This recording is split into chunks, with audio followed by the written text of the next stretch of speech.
Hi everyone. In today's tutorial, we will show you how to resize a page in Canva so we can adjust our design to fit different formats or platforms.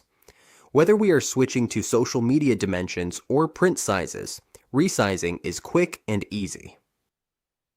From the Canva dashboard, we can resize the page by clicking Resize in the upper left corner.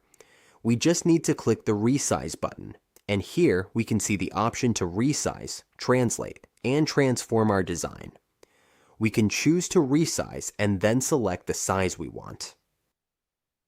If we need it for social media, we can choose from platforms like Instagram or Facebook. All the available formats and sizes are listed here. We can also choose sizes for print designs, presentations, or videos. It all depends on what we need.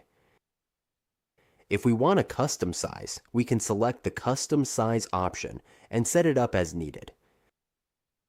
Before using this feature, keep in mind that resizing requires a Canva paid plan, so we will need either a pro or business plan. And that is how we resize a page in Canva in just a few simple steps. We can now easily adapt our designs for any purpose.